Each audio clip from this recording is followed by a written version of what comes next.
ma'am अब तुंगन बीजे नाम उत्पदो KG सीजे लुपा चाम खतनेबा सीजे मैम लाइसले खरा मैयाई थोए यूम चटपद पुगेना यूम जो थोलक्थोरबने मैम हरावबना लोरे नुमित मसिंग थीबद ngaइबा वार अब सीजेना ताउथोअनीबको दुगा आइना ngasi वीडियो से उचरकदोइसिदी रौ अमसु लेरेबको केजी अनि हुम ताबा अदु मरुम यावर लेरमे अदु रौगासे अतेक प्रिंग चोंगबजे केजी अहुम ओइगरा मंगा तागेरा केजी द लुपा चनी चनी खता अउ सेमजु पिबिरक्तोइबा अदु ngasi मलाइरे एदु सि मरुम जे यावर लेरमेबको सि मरुम जिगी paknam नम्बदो उचरके तौबने म्या nga जे हाना ताउथोगे हाउगा सार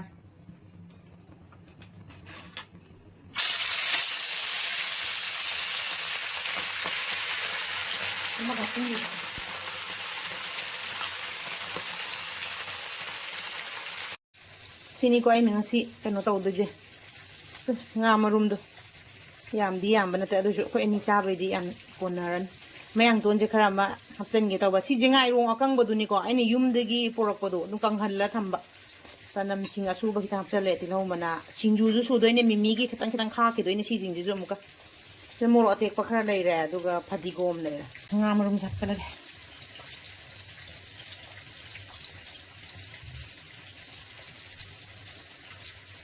aidi am hawri ni sije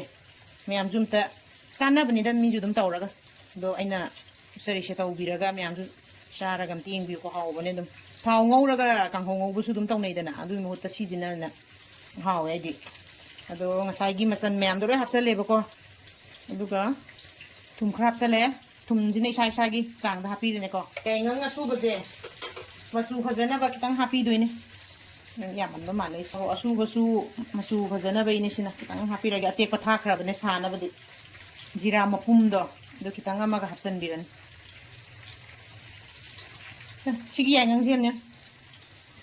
सिगी याइंगंजे याइंगंग अतेक थादी थाबने बइजे दो फजना कनो तौ यादेने हौ यादेने मतम नतबैरा खंगदे युमदेगी कंगहल्ला पोरइने सिजु दो सिजु तोलगे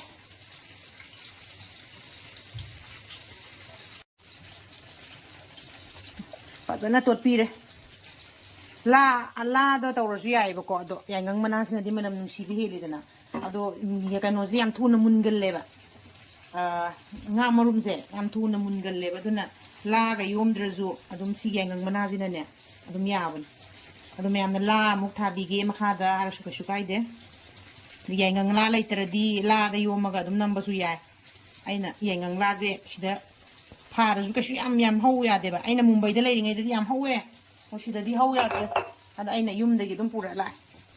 hanak satpada su yam pura adam ne aduine aina si yangang laga se myam marang kain tawthoije natradi ne mana ani khaktana ne aina konana ba tawdoine aina gauji khayam tawthoije yum satore pura ge dan tawthoine aina phajana yum sanbirani ne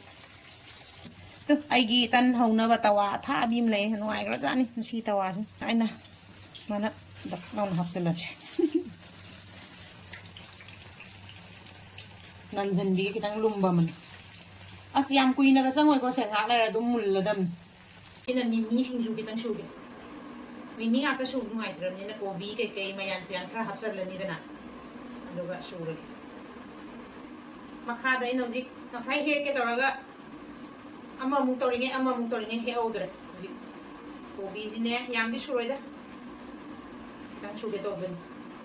aduga si kobi ga to obi ngai te ko asang bu ju kitang yawra di no to idana makha da peruka aduga maroi marang kitang he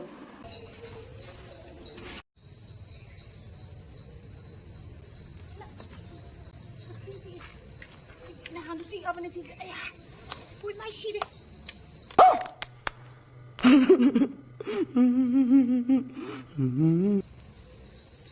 seperti yang masih terah dampis yang kami nak habis je pande hai raga ne tu semana yang ne si kaksing mayam sini ne lo ini cuma pande satu pi bagi oiler ramai ba asyik ngarang hidah hap ke toret tak kau ba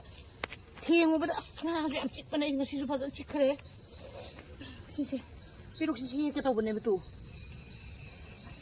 nai he maka oina he di piruk se yam di hapoi da kha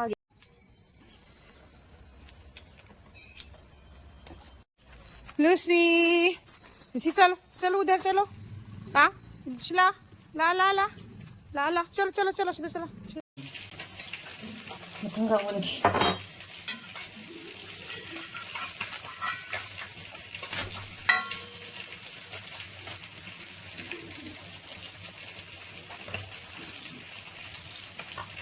अना इंगलगा थम्बमनेको मुथलगा खरा पाइब यारे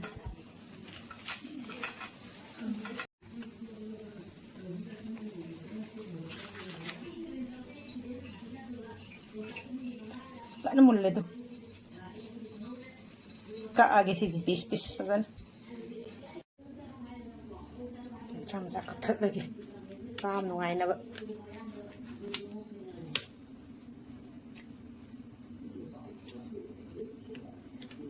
fazadro yengbudasu hawdoga male he saraju san sa lagi si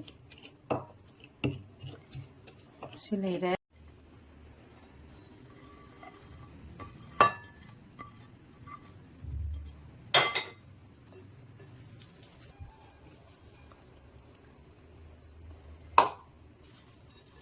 giảm cận tốt trở xe đấy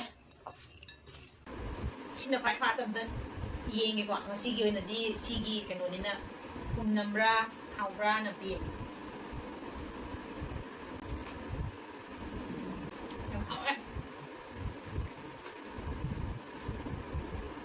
cô đó đi qua anh xin là bữa nó tiếng em đã tại vì không được có tập video đây comment đây cũng không ngồi cũng tao sẽ ra kia được ăn là hào ấy xem bữa na kami na kapi kang son sidi ay hap trip ko nga sigoy na ay ngomo sana hap okay kang soy thong ra matung den ne kami na kapi je kha de ko nam hau jan si ju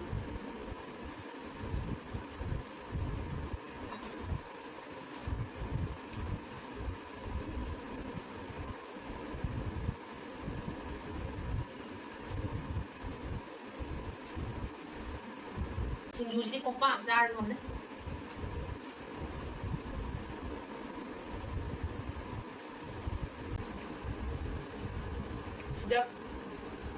nga marum ngasigi nga marum paknam je sida khwaidai hawaliba magi flavor la ije kanu du dani ko ngai rong kanghallaga kaina ngasai asuba hapkibudu adune aduga mai yengang managi manam jiga haw bangak da sabong ga khangda